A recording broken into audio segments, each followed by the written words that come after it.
Hello friends, আজকে আমরা বেশ কিছুদিন গ্যাপে একটি নতুন ভিডিও নিয়ে এসেছি।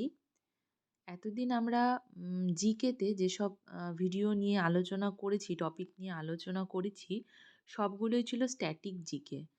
তো আজকে একটা কারেন্ট অ্যাফেয়ার্সের ওপরে একটি ভিডিও আমি নিয়ে এসেছি। আশা করছি এই ভিডিওটি তোমাদের সামনের এনটিপিসি পরীক্ষার জন্য খুবই হেল্পফুল হবে। তাহলে শুরু করা যাক। দেখো, প্রথম প্রশ্নটাতেই আমরা চলে এসেছি। কি বলছে? ১৬তম ব্রিক্স সামিট কোথায় অনুষ্ঠিত হবে? অপশনগুলো দেখো: জোহান্সবার্গ, দক্ষিণ আফ্রিকা, কাজান, রাশিয়া, নতুন দিল্লি, ভারত, নাকি বেইজিং, চীন। কোনখানে আমাদের ১৬তম ব্রিক্স সামিট অনুষ্ঠিত হয়েছে? এর উত্তর হবে কাজান, রাশিয়া। তাহলে এর উত্তর হলো কাজান, রাশিয়া। ঠিক আছে, এবার আমরা ব্রিক্স সামিট বা ব্রিক্স জিনিসটা কি সেটা সম্পর্কে একটু কিছু আলোচনা করে নিচ্ছি। ব্রিক্স সংস্থাতে মোট 5টি দেশ রয়েছে: ব্রাজিল, রাশিয়া, ভারত, চীন এবং দক্ষিণ আফ্রিকা। এই 5টি হচ্ছে ব্রিক্সের স্থায়ী সদস্য। এদের ছাড়াও বর্তমানে আরও 4টি নতুন দেশকে সদস্যপদ দেওয়া হয়েছে। তারা হলো ইজিপ্ট, ইথিওপিয়া, ইরান, ইউনাইটেড আরব এমিরেটস। ঠিক আছে, ব্রিক্স এর হেডকোয়ার্টার সাংহাই, চীনে অবস্থিত। ১৬ই জুন ২০০৯ সালে ব্রিক্স স্থাপন করা হয়ে থাকে। তোমরা দেখতেই পাচ্ছ, ১৬ই জুন ২০০৯ সালে ব্রিক্স স্থাপন করা হয়। আমরা নেক্সট কোয়েশ্চেনে চলে যাচ্ছি। দেখো, নেক্সট কোয়েশ্চেনে কি আছে? ২০২৪ সালের সেপ্টেম্বর মাসে আইসিসির সেরা মহিলা খেলোয়াড় কাকে নির্বাচন করা হয়েছে? এর উত্তর হয়ে যাবে ট্যামি বিউমন্ট। এই ট্যামি বিউমন্ট একজন ব্রিটিশ ক্রিকেটার, অর্থাৎ ইনি ইংল্যান্ডের বাসিন্দা।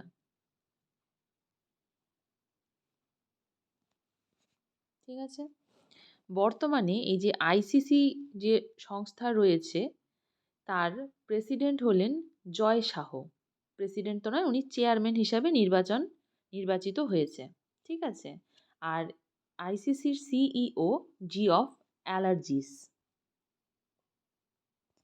আইসিসির সদর দপ্তর দুবাই, ইউনাইটেড আরব এমিরেটসে অবস্থিত।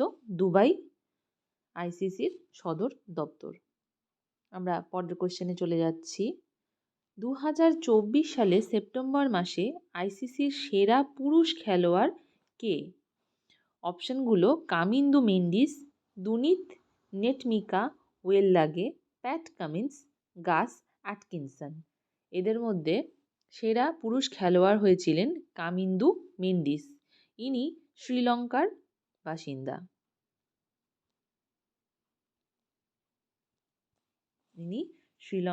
বাসিন্দা। নেক্সট, লং কুয়াং কোন দেশের রাষ্ট্রপতি পদে নিযুক্ত হন? এর উত্তর হয়ে যাবে ভিয়েতনাম। ভিয়েতনামের রাষ্ট্রপতি পদে লং কুয়ানকে নিযুক্ত করা হয়েছে।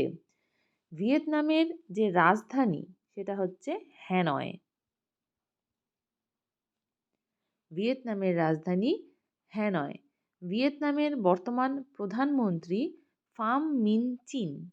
বর্তমান প্রধানমন্ত্রীর নাম ফাম মিন চিন। এবং ভিয়েতনামে ভিয়েতনামি ডং মুদ্রা প্রচলিত রয়েছে।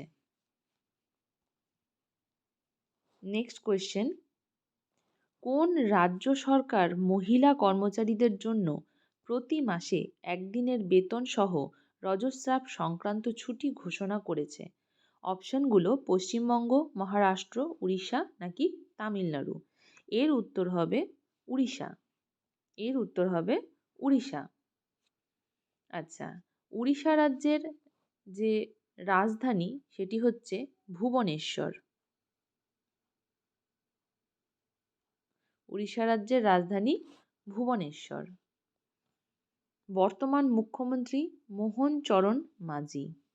এই প্রশ্নগুলো পরীক্ষায় আসার সম্ভাবনা রয়েছে, সে কারণেই আমি সাথে সাথে বলে দিচ্ছি। নেক্সট কোয়েশ্চেন, পানাজিতে জাতীয় প্যারা সুইমিং চ্যাম্পিয়নশিপে 2024-এ পুরুষদের S4 100 মিটার ফ্রি স্টাইল ইভেন্টে কে স্বর্ণপদক জিতেছে? অপশনগুলো হলো রাজেশ কুমার, সুরেশ মিনা, অমিত শর্মা, লখন সিং। উত্তর হবে লখন সিং। এই জাতীয় প্যারা সুইমিং চ্যাম্পিয়নশিপটি অনুষ্ঠিত হয়েছে গোয়াতে। গোয়া রাজ্যে এটি অনুষ্ঠিত হয়েছে, অক্টোবর মাসে এটি হয়েছে। নেক্সট কোয়েশ্চেন, কোন রাজ্য 24তম জাতীয় প্যারা সুইমিং চ্যাম্পিয়নশিপ জিতেছে? 2024 জিতেছে। প্যারা সুইমিং চ্যাম্পিয়নশিপ জিতেছে কোন রাজ্য? এর উত্তর হবে কর্ণাটক রাজ্য। নেক্সট দেখো, ডানা ঘূর্ণিঝড়ের নামকরণ করেছে কোন দেশ? তোমরা দেখতেই পাচ্ছ কিছুদিন আগেই পশ্চিমবঙ্গে এই ঘূর্ণিঝড় বিরাট বিক্ষোভ দেখিয়েছে। এর নামকরণ করেছে কোন দেশ? উত্তর হবে কাতার।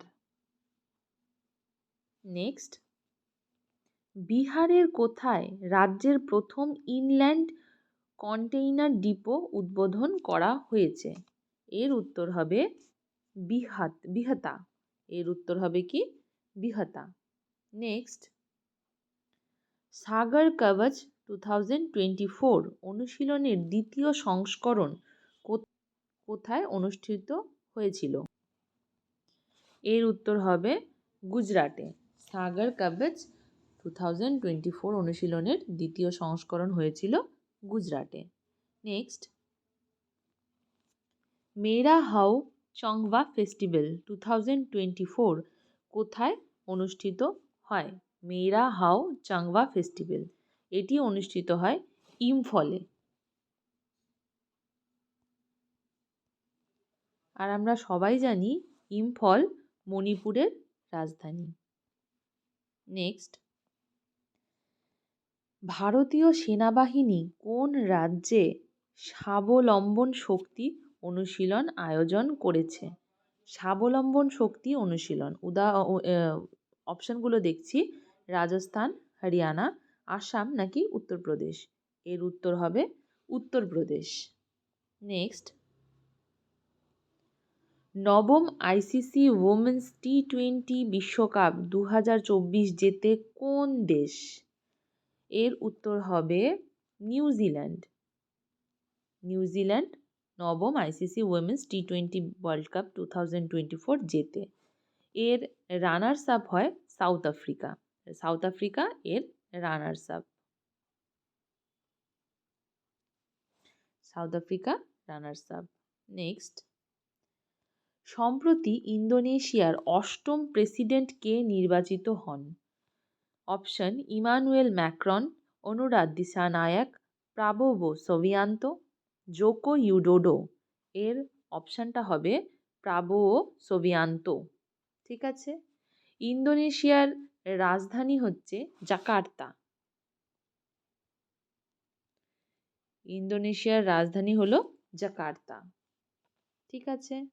নেক্সট, সম্প্রতি ভারত ও কোন দেশের মধ্যে কাজিন্দ অনুশীলন শুরু হয়েছে? এই কাজিন্দ অনুশীলনটা কোন দেশের মধ্যে হয়েছে? Option Kyrgyzstan, Mongolia, Kazakhstan, Uzbekistan. উত্তর হবে কাজাখস্তান। ভারত এবং কাজাখস্তানের মধ্যে কাজিন্দ অনুশীলন শুরু হয়েছে। এই অনুশীলনের সময়সীমা ছিল 30শে অক্টোবর থেকে 30শে সেপ্টেম্বর থেকে 13ই অক্টোবর পর্যন্ত। 30শে সেপ্টেম্বর থেকে 13ই অক্টোবর পর্যন্ত কাজিন্দ অনুশীলন করা হয় এবং এই কাজিন্দ অনুশীলনটি বর্তমানে 8ম addition, 8th addition. 8th addition হিসেবে এই বছর এটি হয়েছে। নেক্সট, আইফা 2024 এর সেরা অভিনেতার তকমা পেলেন কে? আইফা 2024-এর সেরা অভিনেতার তকমা পেলেন কে? অপশন দিয়েছে শাহরুখ খান, অক্ষয় কুমার, সালমান খান নাকি মিঠুন চক্রবর্তী। এর উত্তর হবে শাহরুখ খান। নেক্সট, কোন রাজ্যের নতুন মুখ্য সচিব হিসাবে নিযুক্ত হলেন অনুরাগ জৈন? অপশন তামিলনাড়ু, ঝাড়খণ্ড, মধ্যপ্রদেশ নাকি হিমাচল প্রদেশ। এর অপশন হবে, উত্তর হবে মধ্যপ্রদেশ। ঠিক আছে। নেক্সট, কে সম্প্রতি নাটোর প্রধান হিসাবে দায়িত্ব নিয়েছেন? Option mark root, James Stoltenberg, জাপ দে হুফশেফার, অ্যান্ডার্স ফোগ রাসমুসেন। উত্তর হবে মার্ক রুট। পরের প্রশ্ন, কে সম্প্রতি 2024 সালের দাদা সাহেব ফালকে পুরস্কার পান?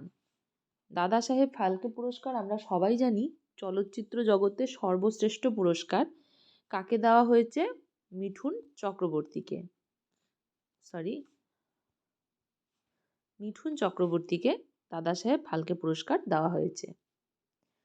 আচ্ছা, নেক্সট দেখো, আন্তর্জাতিক প্রবীণ দিবস পালন করা হয় কবে?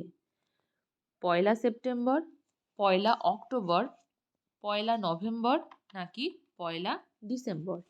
এর উত্তর হবে 1 অক্টোবর। ঠিক আছে। আজকের ভিডিওতে আমরা এই 20টি প্রশ্ন নিয়েই ভিডিওটি বানানো হয়েছে। যেহেতু এটা আমাদের কারেন্ট অ্যাফেয়ার্সের ওপর প্রথম ভিডিও, আমরা কম সংখ্যক প্রশ্নই রেখেছি। আশা করছি তোমাদের এই ভিডিওটিতে খুব সাহায্য হবে এবং আমরা পরবর্তীতে আরও এরকম কারেন্ট অ্যাফেয়ার্সের ওপরে ভিডিও বানাবো। সবাইকে থ্যাংক ইউ ভিডিওটি পুরো দেখার জন্য, এবং যদি কারো কোনো প্রশ্ন থাকে তোমরা কমেন্টে করতে পারো। ঠিক আছে, আজকে তাহলে ভিডিওটি এখানেই শেষ করছি।